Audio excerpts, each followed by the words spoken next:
Hai guys, kembali lagi di Belajar Bahasa Korea bersama Ellie. Jangan lupa like dan subscribe-nya ya. Hai guys, hari ini kita mau belajar bersama tentang partikel penghubung myeon, imyeon atau ramyeon, iramyeon dan juga myeon, eumyeon. Oke, yang artinya dalam bahasa Indonesia adalah kalau. Ciri-ciri partikel ini adalah yang pertama, apabila dimasukkan ke dalam kalimat maka partikel ini bisa diartikan atau memiliki makna kalau. Yang kedua, partikel ini bisa digunakan untuk mengekspresikan kondisi, alasan, ataupun syarat untuk melakukan hal atau syarat terjadinya suatu peristiwa pada kalimat yang kedua. Nah, dan juga partikel ini bisa untuk mengekspresikan asumsi atau dugaan terhadap fakta yang belum pasti. Cara penggunaannya, apabila partikel ini mengikuti kata benda yang berakhiran vokal, maka bisa ditambahkan partikel myeon atau ramyeon. Pilih salah satu. Dan apabila partikel ini mengikuti kata benda yang berakhiran konsonan atau memiliki bacim, maka ditambahkan partikel imyeon atau iramyeon. Contoh, 겨울 berakhiran konsonan, maka bisa ditambahkan imyeon atau iramyeon. Menjadi 겨울이면. Chusok berakhiran konsonan, maka ditambahkan imyeon atau iramyeon sehingga menjadi chusok이라면. Nah, 친구 berakhiran vokal, maka ditambahkan myeon atau ramyeon sehingga menjadi 친구면. Buja juga berakhiran vokal, maka menjadi bujaramyeon. Selanjutnya, apabila partikel ini mengikuti kata kerja atau kata sifat yang berakhiran vokal, maka ditambahkan dengan partikel myeon. Apabila mengikuti kata kerja atau kata sifat yang diakhiri dengan huruf konsonan, maka ditambahkan eumyeon. Nah, apabila kata kerja atau kata sifatnya itu memiliki konsonan akhir real, maka ditambahkannya myeon. Contohnya, 가다 menjadi gamyeon, 크다 menjadi keumyeon, 먹다 menjadi 먹으면, 작다 menjadi 작으면, 놀다 diakhiri dengan konsonan real, maka menjadi 놀면, 풀다 menjadi 풀면. Cara penggunaan yang terakhir dalam kosakata tidak beraturan. Nah, untuk kosakata yang tidak beraturan ini maka harus dirubah dulu kosakatanya. Setelah dirubah baru ditambahkan myeon atau eumyeon. Nah, contohnya 듣다. Tadi hilangkan, 듣nya berubah menjadi 들. Maka ditambahkan eumyeon menjadi 들으면. 덥다 menjadi 더우, sehingga 더우 langsung ditambahkan partikel menjadi 더우면. 춥다 menjadi 치으면. 놀았다 menjadi 노라면. Contoh partikel myeon, imyeon atau ramyeon, iramyeon dalam bentuk kalimat. Yang pertama, 학생이면. 학생 di sini artinya murid.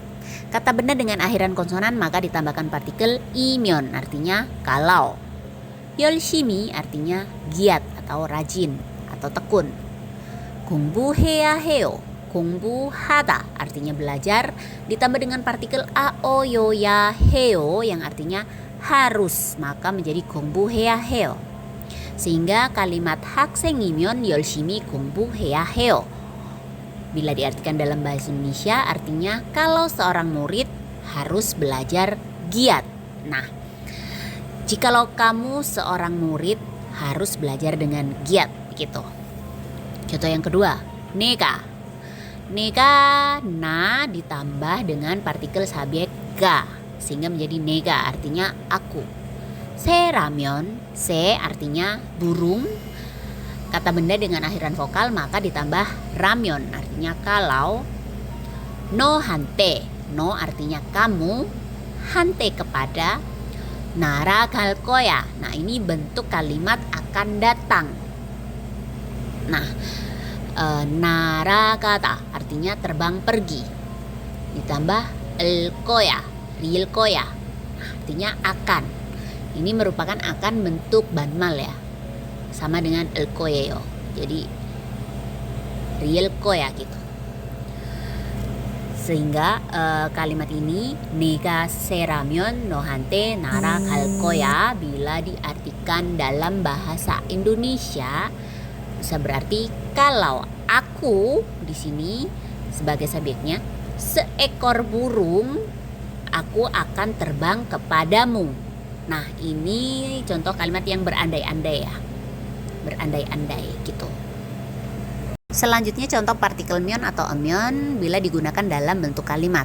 Yang pertama, topik 오급을. Topik di sini topik tetap ya artinya topik. 오급을. 오급 itu level 5. Gitu. Di sini pakai partikel el yang berarti sebagai objek ya. Topik level 5 ini sebagai objeknya.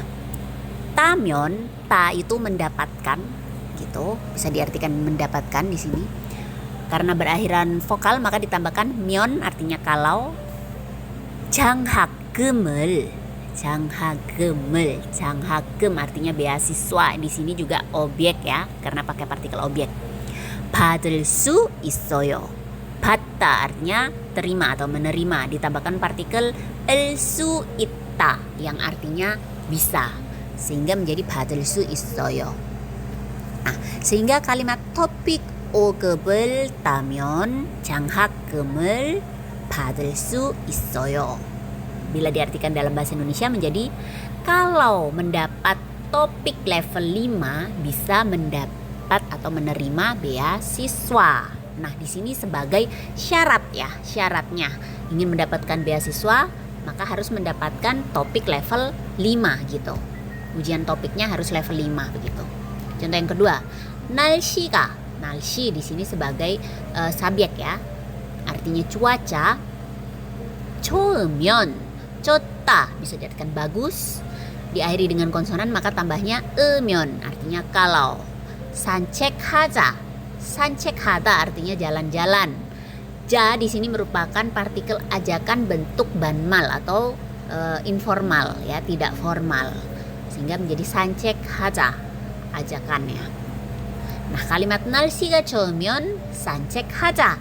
Di sini bila diartikan dalam bahasa Indonesia artinya kalau cuaca bagus, ayo jalan-jalan. Nah, di sini berandai-andai apabila cuacanya bagus, kita pergi jalan-jalan. Begitu asumsi. Kesimpulan yang bisa kita simpulkan dari penjelasan tadi adalah yang pertama, partikel ini merupakan partikel penghubung dua kalimat. Jadi dalam kalimat ini bisa ada dua subjek atau dua objek begitu ya. Yang kedua,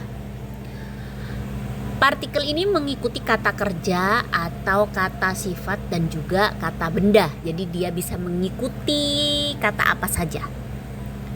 Yang ketiga, partikel ini mengekspresikan alasan, kondisi, syarat, asumsi dan juga dugaan. Oke, teman-teman bisa dipahami sampai di sini. Kalau sudah paham, kita coba kerjakan latihan soalnya. Oke, latihan soalnya adalah yang pertama. 비가 오다. titik 집에서 영화를 볼 거예요. Harus masuk partikel apa nih? Yang kedua, 오늘 바쁘다. titik 내일 만나도 됩니다. Yang ketiga, 면접에 합격하다. titik 노트북을 사줄게. Ini bentuk informal ya, tidak formal. Yang keempat, kalau ada waktu akan pergi ke rumahmu. Nah, di sini subjek tidak dituliskan. Tidak ditulis tidak apa-apa. Coba diartikan dalam bahasa Korea sesuai dengan bahasa Indonesia ini aja, oke? Selamat mengerjakan.